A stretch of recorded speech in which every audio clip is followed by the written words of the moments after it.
የሀበሻ ጀብዱ አዶልፍ ፓርለሳክ ተጫነ ጆብሬ መኮንን እንደተረጎመው አዲስ አበባ ዩኒቨርሲቲ ፕሬስ። የሀበሻ ጀብዱ የአርሲዋ ትንቢተኛ አሮጊት። ከድሬዳዋ በአውራሪስ ባቡር ተሳፍረን ለጋር ስንገባ የአገሬ ልጅ አቶ ሉዶቪክ ካልቮዳ ተቀብሎን ቤት እስክንከራይ ድረስ በእንግድነት እንድናርፍ በዋናው አደባባይ ወደሚገኘው መኖሪያ ቤቱ ወሰደን። ልክም ያለ ንፋስ በመተኛት ላይ ያሉትን ለምለሞቹንና ረጃጅሞቹን የአዲስ አበባ የባህር ዛፎች ያወዛውዛቸዋል። ራቅ ብሎ የተራቡ ጅቦች ጩኸት ይሰማል። ለጅቦቹ ጩኸት የአዲስ አበባ ውሾች ከየጎጆው ከፍ ባለ ጩኸት ይመልሳሉ። በዚህ መሃል አንዲት ደረቅ ጥይት ጮኸች። ወዲያው ጅቦቹም ውሾቹም ዝም አሉ። የሀገሬ ልጅ ሉዶቪክ ካልቮዳ አንዷን ሲጃራ ጭሶ የተረኩሳትና አንዲት ቃል ሳይተነፍስ ሁለተኛዋን ይለኩሳል። ሶስተኛዋን፣ አራተኛዋን ብቻ በዝምታ ያስባል፣ ይተክዛል። እንዲህ መተከዙ አይፈረድበትም። ነው የሰኔ ወር መጨረሻ 1935 ዓመተ ምህረት ነው። የወልወል ግጭት ጣጣ በጠቅላላው ነፃዋ ኢትዮጵያ ምድር ላይ የጦርነት ደመናውን ከጣለ ሰነባብቷል። ይህ የጦርነት ደመና መብረቅ ከወለደ ጦርነት መፈንዳቱ ነው። ጦርነት ተጀመረ ማለት ደግሞ ሉዶቪክ ካልቮዳ ለረጅም ዓመታት በአዲስ አበባ ጉልበቱንና ገንዘቡን አፍስሶ የገነባው ድርጅቱ ፍሬ ማፍሪያው ሲቃረብ በጦርነት ሰዓት መንደዱ ነው። ከዚህ ከትካዜው ድንገት ብንን ብሎ ስለ አርሲዋ ትንቢተኛ ሰምተሃል ሲል በድንገት ጠየቀኝ።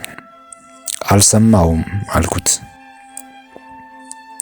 ወዲያው የአርሲዋን ትንቢተኛ አሮጊት አስገራሚ ትንቢት ያወጋይ ጀመር።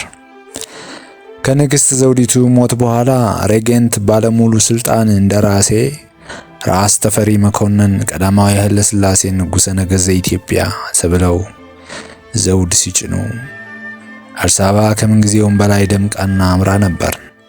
በንግስናዋ ስነ ስርዓትም ላይ በርካታ የባህር ማዶ ነገስታትና መሳፍንት፣ ፕሬዝዳንቶች፣ ጠቅላይ ሚኒስትሮችና ሌሎች ታላላቅ ሰዎችም ተገኝተው ነበር።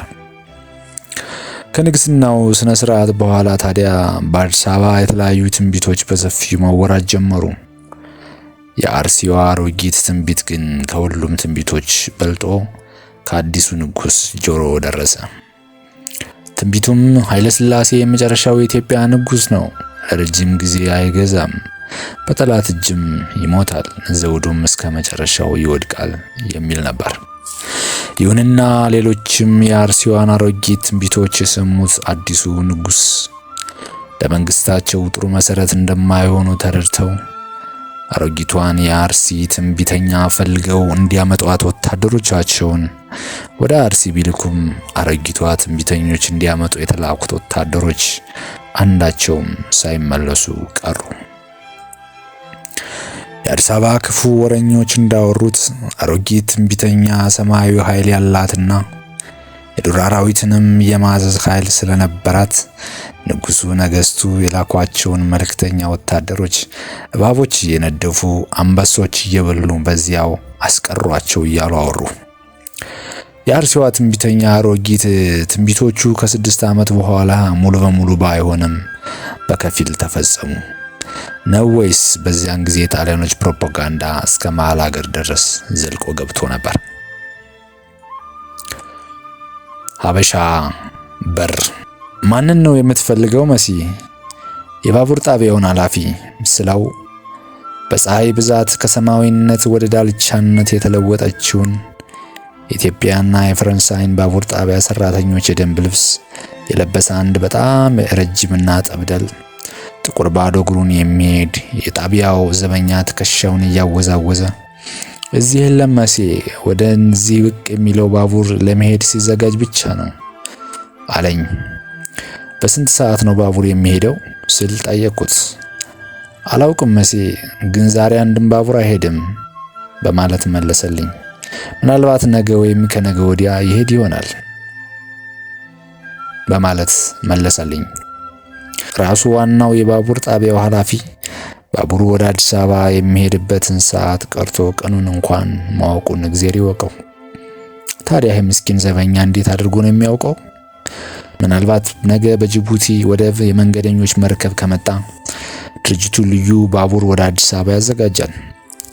አለበለዚያ ከነገ ወዲያ ቋሚው ባቡር ከጅቡቲ ወደ አዲስ አበባ ይሄዳል። ችግሩ ታዲያ አዲስ አበባ እስኪደርስ 3 ቀን ይፈጅበታል። ጅቡቲ የበረሃ ቀኝ ግዛት፣ ይቺ ሐሩር የበዛባት ምድረ በዳ መሳይ አነስተኛ የወደብ ከተማ 2-3 ሰፋፊ ግን አጫጭር የአስፓልት መንገዶች ሲኖሯት በእነዚህ የአስፓልት መንገዶች ግራና ቀኝ የዚችው የበረሃ ቀኝ ግዛት ገዢዎች የመኖሪያ ቪላ ቤቶች ፈንጠር እያሉ ጉጭ ብለዋል። ከነዚህ ቪላ ቤቶች በተጨማሪ ይቺ የበረሃ የወደብ ከተማ በአረቦች ነጫጭ የቦረንቅ ቤቶችና ውሽቅሽቅ ያሉ የሶማሊዎቹ የሳር ጎጆዎች የሞሉባት ናት። ይህ ገዳይ ሐሩር ፈረንሳውያንን ቅኝ ገዢዎች ደማቸውን ከስጋቸው መጥቶ በቆዳ ብቻ የተሸፈኑ አጽሞች አስመስሏቸዋል።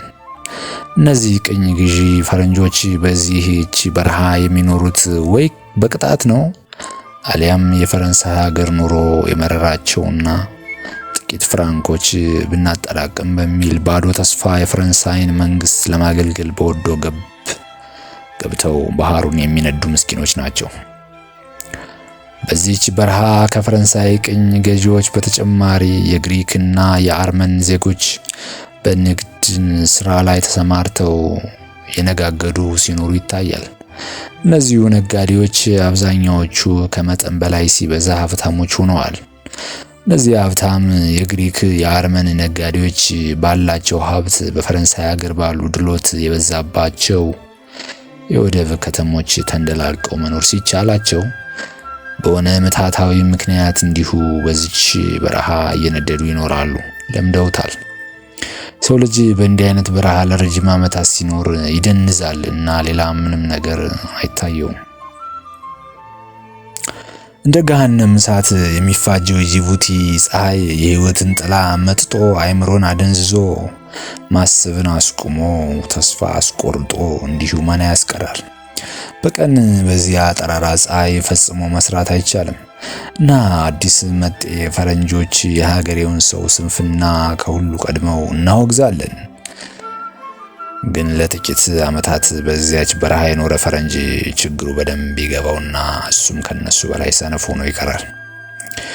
የቅኝ ገዢዎች ቢሮዎች በጠዋት እስከ 4 ሰዓት ድረስ ክፍት ናቸው ማለት እንዳው ለነገሩ የሚሰራ ነገር ካለ ማለት ነው። ከሰዓት በኋላ ደግሞ ከ10 ሰዓት ጀምሮ እስከ ምሽት ድረስ ቢሮዎች ክፍት ናቸው። እንዲህ አይነት የሥራ ሰዓት በጠቅላላው የምስራቅ አፍሪካ የቅኝ ግዛቶች በሙሉ ተግባራዊ ነው። እዚህ መስራት ማለት ቢሮ ውስጥ ተቀምጦ የቀዘቀዘ ውስኪ በበረዶ መጠጣት ማለት ነው። በእውነት የሆነ ነገር ተቀምጦ መስራት ፈጽሞ አይቻልም።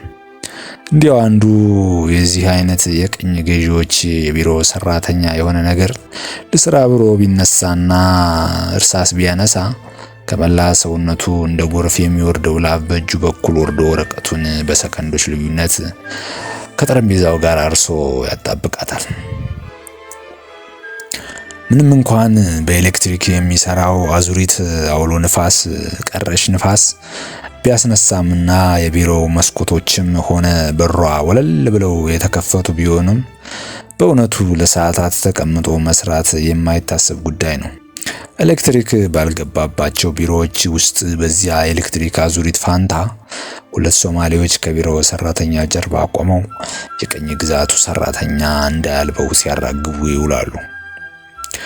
ዛሬ በጅቡቲ ያ ገዳይ ሐሩር ከተማዋን አስጨንቆ ይዟታል። ምንም እንኳን ከሰዓት በኋላ ቢሆንም የጅቡቲ መንገዶች ሙሉ በሙሉ ባዶ ናቸው። ሰው ቀርቶ ዘዋሪ ውሻ እንኳን አይታይም። ማንም ሰው ወደ ውጪ መውጣት አልደፈረም። የኔም ሹፌር በባቡር ጣቢያው አጠገብ የሆነች ጥላ ነገር ስላገኘ በዛችው ጥላ ስር መኪናውን አቆሞ ውስጧ ተኝቷል። እኔ የመኪናውን የፊት በር ከፍቼ ስገባ ከእንቅልፉ ነቅቶ ወዴት መሄድ ነው የምትፈልገው መሴ አለኝ። ወደ ሆቴል መልሰኝ አልኩት። እነዚህ የጅቡቲ ሶማሌዎች አንቱታ ብሎ ነገር አያውቁም። ለምን ሶማሌዎችና አረቦች ሲበዛ ብልጣብልጦች ናቸው። በየቀኑ የተወሰኑ የፈረንሳይኛ ቋንቋ ቃላትን ያጠኑና በጥቂት ጊዜ ውስጥ አቀላጥፈው ፈረንሳይኛ መናገር ይጀምራሉ። ችግሩ ታዲያ ያገኙትን የሚያናግራቸው ፈረንጆች ሁሉ አንተ ብሎ ስለሚጠራቸው እነሱም ባጠኗት ፈረንሳይኛ መልሰው ትልቁን ጌታ ሳይቀር አንተ ያሉ ይዘረጥጣሉ። ለማኙ ሳይቀር እባክህ ቸገረኝ ብሎ አስተዛዝኖ ከመለመንና ከማስተዛዘን ይልቅ እንዲሁ ዝም ብሎ ፍራንክ ስጠኝ መሲዩ ይላል። እንደዚህም ሆኖ በአገሬው በተወላጁና በቀኝ ገዢዎች ፈረንጆች መካከል ሰላም የወረደ ይመስላል። ጅቡቲ የፈረንሳዮች የቀኝ ግዛት የወደብ ከተማ ነች እየተባለ የተጋነ የሚወራላት ሀገር እግዚአብሔር የረሳት ትመስላለች። ጅቡቲ ምንም የማይበቅልባት ምንም የሌለባት ምድረ በዳ ናት። በዚች የወደብ ከተማ ምንም ነገር አይበቅልም። ሕይወት ያለው ነገር ሁሉ ሳይውል ሳያድር ይበላሻል፣ ይጠፋል። ታዲያ እንዴት በዚች እግዚአብሔር በረሳት ምድር ላይ የሰው ልጅ መኖር ይቻለዋል? እንኳን ሰው የግሪኮች፣ የአርመኖች፣ የአረቦች ቤቶች ሳይቀሩ በሚነፈሰው ጨዋማ ነፋስ ተሰነጣጥቀው የሥጋ ደዌ በሽታ የወረራቸው ይመስላሉ። እነዚያ የሀገሬው ተወላጆች እንደ ባህላቸው ቤትን እንኳን እንዳይሰሩ በአካባቢው ዛፍ ለምልክት እንኳን አይታይም። ስለ ጅቡቲ በሰፊው ከሚወሩ ቀሎች የመጀመሪያዎቹ የቀኝ ገዢዋ የፈረንሳይ ወታደሮች ጅቡቲ ሲገቡ ዛፍ አይደለም የሳር ዘር ቀርቶ ፋንዲያ የሚመስል ነገር እንኳን ባለማግኘታቸው ሰው የማይኖርበት ምድረ በዳ መስሏቸው ሲመለሱ መንገድ ጀምረው ነበር ይባላል። ሌላው ትኩሱ ቀልድ ደግሞ አዲሱ የጅቡቲ ቀኝ ግዛት ገዢ በጅቡቲ ቤተ መንግስት ቅጥር ግቢ ተወሰኑ ዛፎች ለመትከል በተደጋጋሚ ቢጥርም አንዲት ዛፍ እንኳን ማጽደቅ ባሳይቻለው ልፋቱ ከንቱ ሆኖ ይቀርበታል። በእርግጥ የአዲሱ ገዢ ያን ሁሉ ዛፍ በተደጋጋሚ ከአረብ ሀገሮች ድረስ እያስመጣ ለማጽደቅ ቢሞክርም ዛፎቹ በተተከሉ በጥቂት ቀናት ውስጥ ጠውልገው እየደረረቁ ሲቸገር ከርሞ መጨረሻ በጅቡቲ ዛፍ ተክሎ ለሚያጸድቅ ማንኛውም ሰው ከፍተኛ ሽልማት እንደሚሰጥ በይፋ ያስደነግጋል። ገዢው ይህን ቃል በአዋጅ ካስነገረ ከጥቂት ወራት በኋላ አንድ ግሪካዊ ነጋዴ መኖሪያ ቤቱን በዘንባባ ተክል አሳምሮ በጅቡቲ አሉ የሚባሉ ባለስልጣናትና ታላላቅ ሰዎችን በሙሉ ለራት ግብዣ ይጠራል። በዚህ የራት ግብዣ ላይ አዲስ አገር ገዥም ተገኝቶ ነበር። ወደ ራቱ ግብዣ የገቡት ተጋባዦች ራሱ አዲሱ ገዢ ሳይቀር የግሪካዊውን ነጋዴ ግቢና የዘንባባ ተክሎቹን ገና ከመግባታቸው ሁሉም ሲያደንቁለት ብልጡ ግሪካዊ ነጋዴ ሁሉንም በፈገግታ ተቀበላቸው። አብዛኛው የዚያች ምሽት ተጋባዥ እንዴት እነዚህን የዘንባባ ተክሎች ማልማት እንደቻለ ሚስጥሩን እንዲነግራቸው ደጋግመው ቢወተውቱት የግሪኩ ነጋዴ እንዲሁ እየሳቀ ብቻ ሚስጥሩን ሳይነግራቸው ዝም አለ።